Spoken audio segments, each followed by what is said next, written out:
அது ஒரு சாதாரண குடும்பம். ஜானகி அப்படிதான். 20 வயது சிக்கனமாக குடும்பம் நடத்த இல்லத்தரசி. கணவருக்கு சொல்லிக் கொள்ளும்படியான பெரிய வேலையெல்லாம் கிடையாது. பட்ஜெட் போட்டு அதற்குள் ஓடுகிறது குடும்பம். ஒரே ஒரு பெண் குழந்தை. ஜானகிக்கு சிறு வயது முதலே தான் விரும்பிய எதுவும் கிடைத்தது கிடையாது. ஆசைகள் அனைத்தும் தனக்குள்ளே தேக்கி வைத்துக் கொள்ள வேண்டிய நிர்பந்தம். சரி, கல்யாணத்துக்கு பிறகு கணவர் மூலமாக நமது ஆசைகளை நிறைவேற்றிக்கலாம் என்று கனவுகளை தற்காலிகமாக அணை போற்று வைத்திருந்தாள். திருமணத்துக்கு பிறகும் தனது கணவர் மிக குறைவான வருமானம் கொண்டவர் என்பதால் கம்மா போட்டு வைத்திருந்த ஆசைகளுக்கு முற்றுப்புள்ளி போட்டு விட்டுவிட்டாள். கணவரின் மாத சம்பளம் ரூபாய் 10,000 தான் என்பதால் அதற்குள் குடும்ப செலவுகள், குழந்தையின் படிப்பு, மருத்துவ செலவு ஆகிய அனைத்தும் அடக்கி சிக்கனத்தையும் சிக்கனமாக கடைபிடிக்க வேண்டிய வாழ்க்கை நாட்கள் நகர்ந்தது. பெண் குழந்தை வளர்ந்து 3ஆம் வகுப்பு சேர்ந்தால் தன்னுடைய சிறு வயதில் நிறைவேறாத ஆசைகளையெல்லாம் தன்னுடைய மகள் மூலமாக நிறைவேற்றிக் கொள்ள நினைத்தாள் ஜானகி. அவளது ஆசைகளிலே பெரிய ஆசை என்னன்னா, சிறு வயதில் இசை கற்றுக்கொள்ள வேண்டும் என்பது. ஆனால் அவளது அப்பா அதற்கு அனுமதிக்கவில்லை. பாவம், அவருக்கு வருமான குறைவு. பெண் குழந்தையை பள்ளிக்கு அனுப்புவதே பெரிய விஷயமாக அவருக்கு தோன்றியது. தன் அப்பா தனக்கு கொடுக்காத வாய்ப்பை தான் தன்னுடைய மகளுக்கு கொடுக்க வேண்டும் என நினைத்தாள் ஜானகி. பெரிய இசை வகுப்பில் அவளை சேர்த்து படிக்க வைக்க ஆசைதான். ஆனால் பொருளாதார நிலை இடம் கொடுக்கவில்லை. அதற்காக தன்னுடைய ஆசையை கைவிடவும் இவளுக்கு மனமில்லை. அதனால் ஒரு சிறிய இசை பயிற்சி மையத்தில் தன்னுடைய பிள்ளையை சேர்க்க சென்றாள். அந்த இசை ஆசிரியரும் கற்றுக் கொடுக்க சம்மதம் தெரிவித்தார். ஆனால் அதற்கு அவர் கட்டணமாக கேட்டது ரூபாய் 1,500. 1,500 என்ற அந்த தொகை அவளுக்கு பெரியது.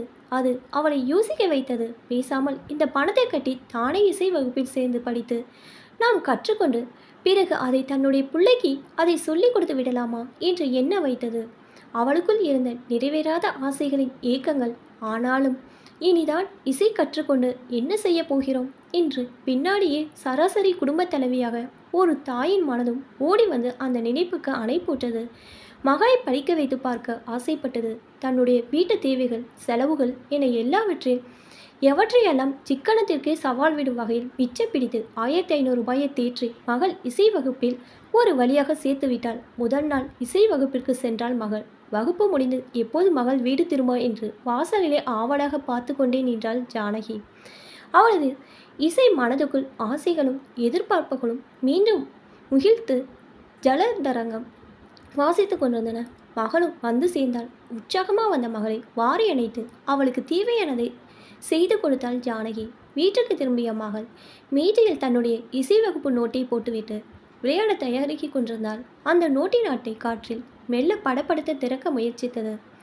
அதை பார்த்த ஜானகியின் மனது கூடவே பரபரத்தது. தன்னையும் மீறி ஆவல் மேலிட குழந்தையைப் போல் துள்ளி சென்ற அந்த நோட்டை ஆர்வமாக ஆசையுடன் எடுத்து பக்கங்களை புரட்டி பார்த்தாள். அது சரிகம பதனி என்ற ஸ்வரம் வரிசைகள். அதை பார்த்ததும் கண்களில் தண்ணீர் அருவியாக கொட்டியது. அது கண்ணீர் அல்ல, உள்ளுக்குள் உறைந்து போய் கிடந்த ஏக்கங்களின் வெடிப்பு, பெருமழையின் உச்சம், எதிர்பார்ப்புகளின் பிரளயம், ஆசைகளின் அதிவேகம், ஆனந்தம். ஸ்வரங்கள் விரல்கள் மெல்ல தழுவ தானாக வாய் முணுமுணுக்கத் தொடங்கியது. உதடுகள் பிரித்து அதை பாடி பார்த்தால் மனசெல்லாம் மார்கழி மாதத்து குளிரே மொத்தமாக உணர்ந்து குளிர்ந்தது. தன்னை கட்டுக்குள் கொண்டு வந்து மகளின் அருகில் அளித்து முதல் நாள் வகுப்பில் என்ன கற்றுக் கொடுத்தார்கள் என ஆழ்வாளாக கேட்டு தெரிந்து கொண்டாள். மகனுடன் சேர்ந்து தானும் சரிகம பதனி என பாடத் துவங்கினாள். கண்களில் வழிந்தொரு நீரில் நோட்டில் இருந்த சரிகமா மெல்ல மறைய துவங்கியது. கண்களில் வற்றாத ஊற்றாக கண்ணீர் ஊற்றாக பொங்கி வந்தாலும் மனதின் ஓரத்தில் மகிழ்ச்சி. மகள் ஆசையே நிறைவேறியது. மகள் மூலமாக தன்னுடைய ஆசையும் நிறைவேறியது. இன்னொரு 1,500 ரூபாயும் மிச்சப்படுத்திய பெருமிதம் மறுபக்கம். அந்த இல்லம் இசை வெள்ளத்தில் மிதக்கத் தொடங்கியது. மனசும் தான்.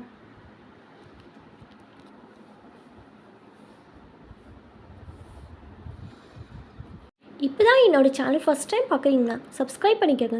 பக்கத்தில் இருக்க பெல் ஐக்கனை ப்ரெஸ் பண்ணிக்கோங்க. அப்போ தான் நான் ஒவ்வொரு தடவை வீடியோ போடும்போதும் உங்களுக்கு நோட்டிஃபிகேஷனில் வரும். தேங்க்ஸ் ஃபார் வாட்சிங்.